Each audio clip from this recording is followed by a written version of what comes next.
Good morning, good afternoon, good evening, wherever you are. My name's Rita's Journey, and I wanted to talk today about tropical living.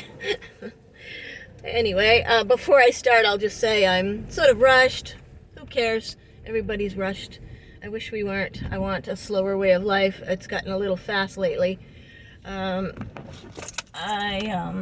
I work for a nurse, and I do overnights for her when she does the overnight. Oops, I want to go this way.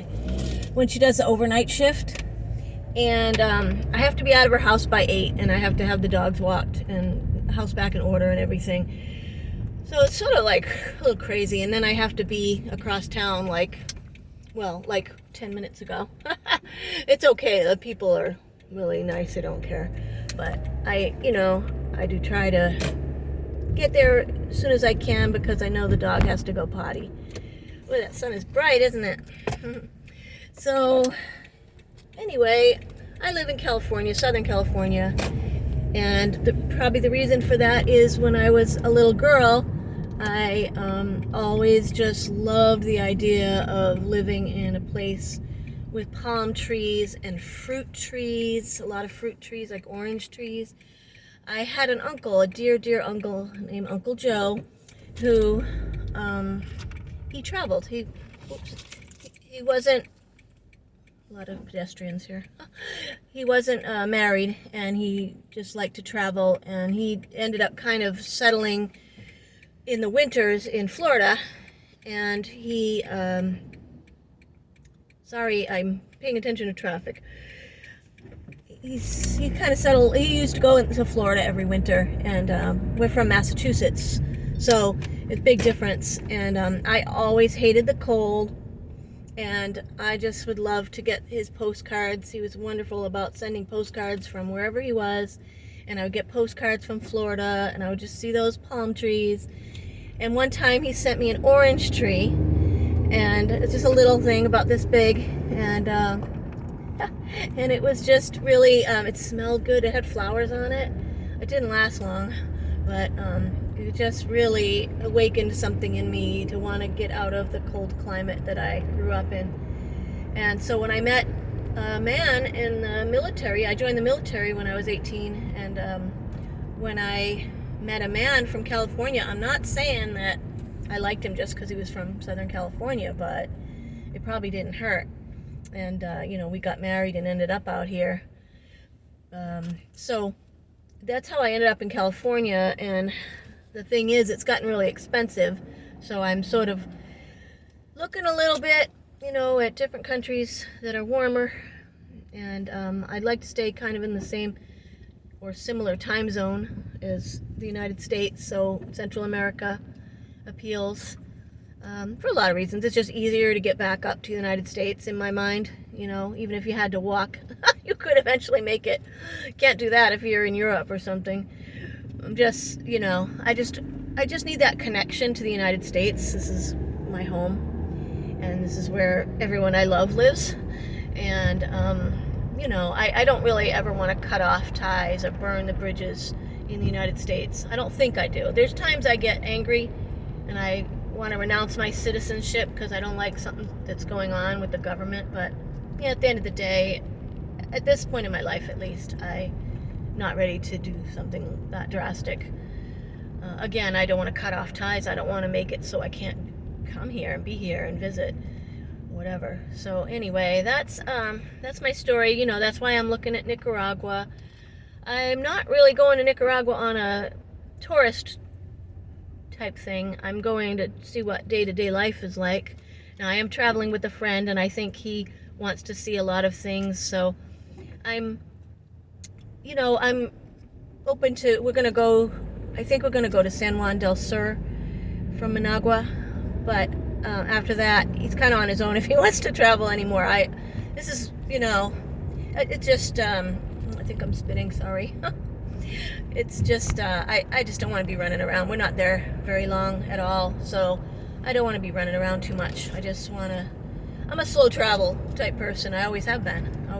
When I lived in Germany, when we were in the military, my husband, who was my fiance and boyfriend at the time, we didn't really run around. We didn't jump on trains and go to different spots in Europe. We just walked around Germany, where we lived. Really, we were in Darmstadt, Germany, and it's a beautiful little town. It's a kind of a town/city, and we just loved eating places there. And there was a lot of Italian restaurants there. Interestingly enough, we had a lot of Italian food, and just experiencing the people there. We had German people that we knew, and our landlords. When we got married, we got German landlords. So I got friendly with the lady that lived downstairs. The landlady. And I had my little German English dictionary, and we'd try to talk. She knew a good bit of English, but if you start getting really friendly with somebody and you're trying to explain things to them, you want to have some better words, than just the basics. So I learned a bit of German, which I've probably forgotten. And let's see what else. Anyway, I would never settle in Germany, even though I think the people are wonderful, in spite of the bad rap they get. I think they are wonderful people. They're very friendly. You just have to get to know them. They're very friendly, and it's just a different, Europeans are different than other people in some ways. We're more reserved, I think, as a general rule. I'm generalizing quite a bit, but we're just more reserved, that's all. We're not mean or anything. So, anyway, most people watching this are probably Europeans, so you know what I'm talking about. And, yeah, wow, I just talked really fast for a long time. I think that might be it for today. I got a super busy schedule, but I'm trying to be regular with this, trying to get on every day. It's not too hard to turn the camera on when I'm driving. It's better if I'm not driving, but today's just super busy, so don't really see when I would fit it in. But I hope all of you are having a wonderful day, and if any of my thoughts triggered anything in you and you want to share anything in the comments, I'd love to read your comments, and I always try to reply at this level anyway. Maybe someday I'll be so popular that I won't have time for all the comments, but I don't see that happening anytime soon. So please do comment and reach out and be my friend. And I sound like Andy. Andy is Andy Lee Graham from the Everyday Hobo, which is my favorite website. You can find that in the description. And he talks a lot about making friends, and it's really, friends and family are everything to me. I feel like if you don't have that, then you don't have anything, really. I mean, what's the point of having a bunch of money and things if you don't have anyone to share them with? I don't know, maybe some people can do it. I don't think many people can. So, anyway, check out the Everyday Hobo. It started off as a travel website, and it's gotten very popular even amongst people who don't travel much. Maybe people who are thinking about travel. So it still has kind of the flavor of a travel website, but we also talk about politics. We have flame wars. We have, what else do we have? We talk about everything. Music, food. People like to share their food pics, just like in the other social media platforms.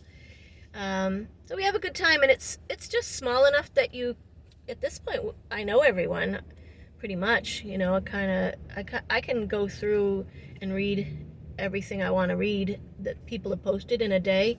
I can do that every day because it's that small. I don't know if that makes sense. On Facebook, you could never read all of Facebook, but I can read a day's worth of posts on the Everyday Hobo website, in an hour or so, or whatever, and make comments and this and that.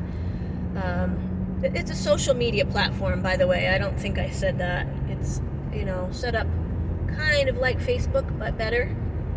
And the vision is a free speech website, and it's also, Andy's vision, I think, is for it to be a kind of a happy place.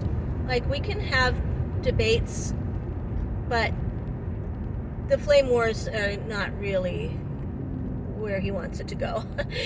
Just maybe respectful, share your opinion, move on. don't get all wound up, you know. And he doesn't want us to be addicted to his website, even though I kind of am.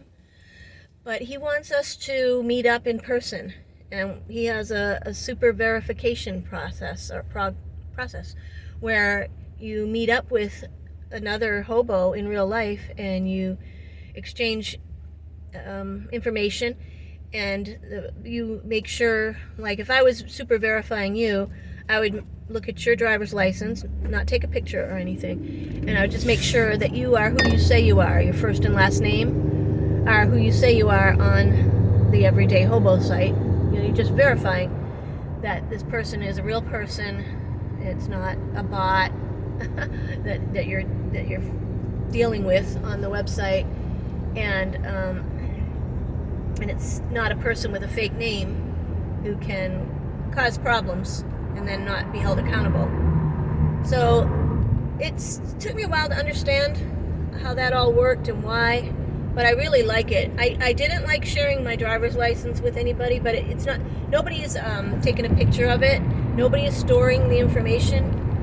Andy Lee Graham does not want anything to do with that. He's not going to sell your information to advertisers so they can advertise to you, follow you around the internet, all that. So I'm loving it. I really like it, and I love free speech. And sometimes it gets messy because people might not like what I say, but that's okay. They have a right to feel that way, and I wouldn't take that away from them for anything. So anyway, check out everydayhobo.com and sign up for the site. You don't have to get super verified right away. You can just get verified, and you can just start posting right away, I believe, and it's a lot of fun. Okay, that's it. Have a nice day. Bye-bye.